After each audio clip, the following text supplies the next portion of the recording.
Founded upon the principle of harmony and inspired by the desire for progress, the Global Peace Foundation is Kenya's foremost platform motivating peace and reconciliation in the country, while driving unity and a sense of brotherhood through the slogan, "One Family Under God."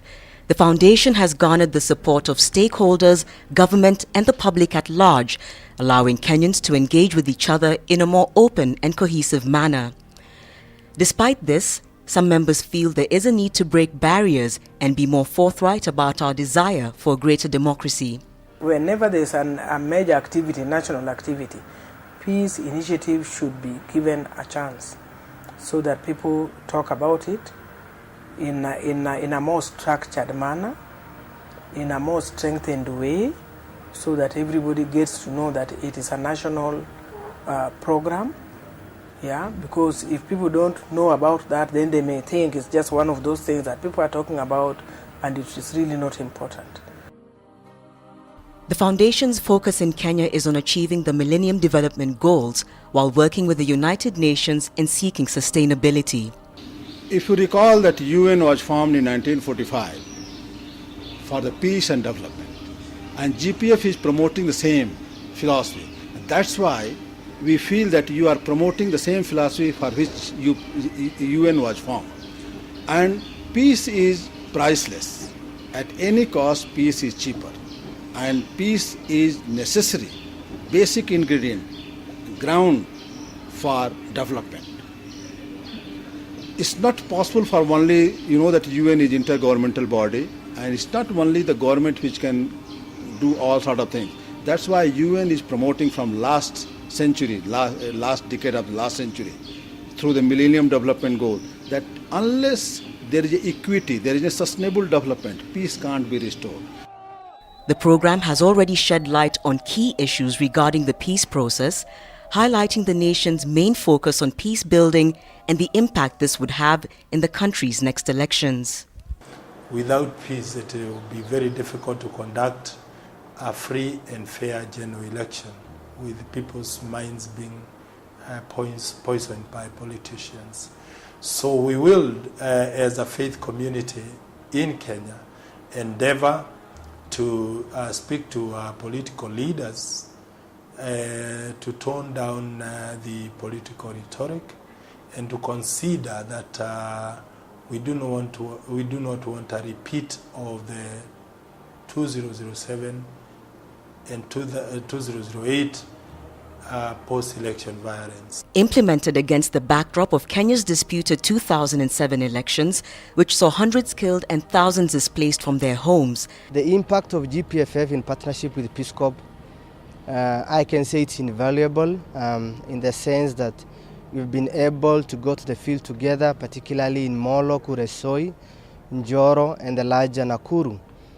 And we have been particularly focusing on young people, giving them necessary skills so that they can become leaders who can make choices that are good for the society. The Global Peace Foundation has already rolled out key programs that are changing the lives of people and fostering community development. 1% is an initiative of the school. And I'm happy because it's a movement that has been owned by both the students and the teachers. And when we coined the word 1%, is to encourage students to give back to the community. And the idea is to give back to the community where you come from, a community, to give back 1% in terms of talent, in terms of whatever is necessary that can be given back to the community. The youth, in particular, have an imperative role in the peace-building process in Kenya.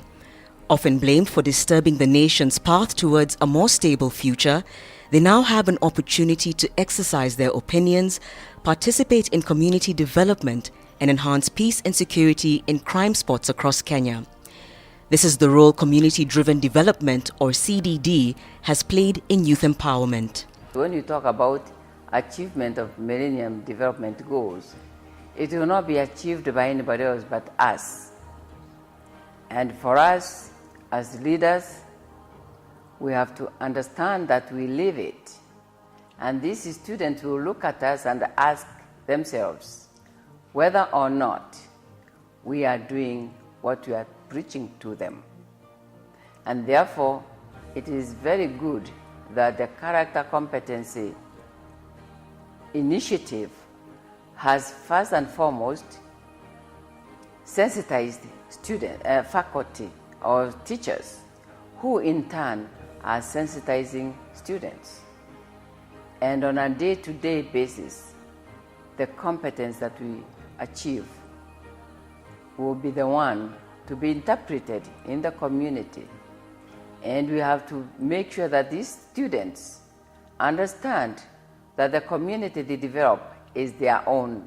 They will have to be the consumers of that environment. Students from various regions across the country have already benefited from the Foundation's programs, notably the Character Competence Initiative, or CCI, a hands-on training empowerment program which has allowed many of the country's youth to travel beyond their borders and be inspired by some of the world's more advanced countries.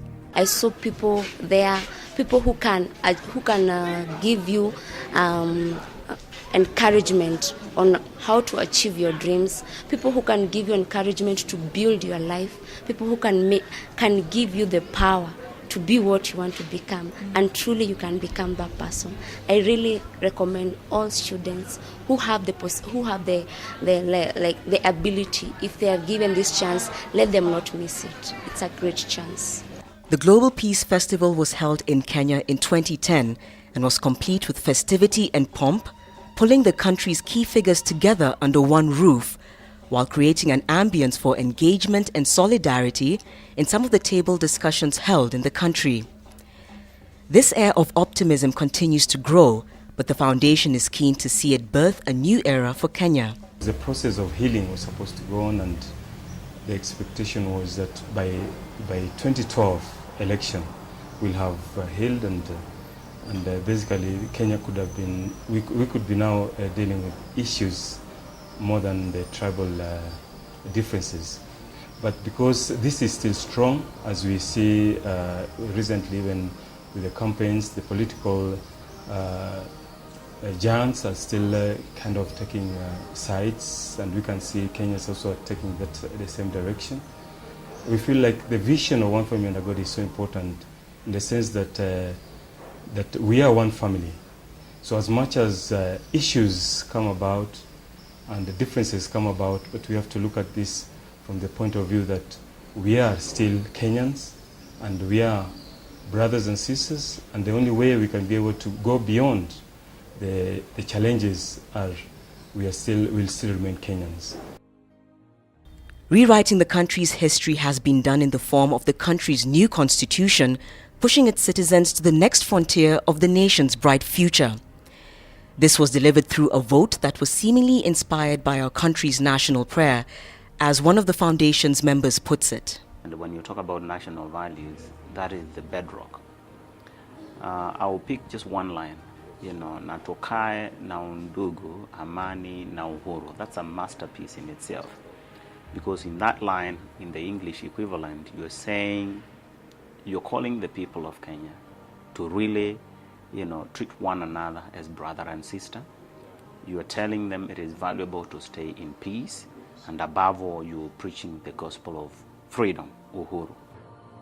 And so at last, there are yet more opportunities for Kenya, whose driven and dynamic citizens can only look to a brighter future, putting God first and empowering one another for a greater good. And youth are the one who are the change makers. They are the change makers.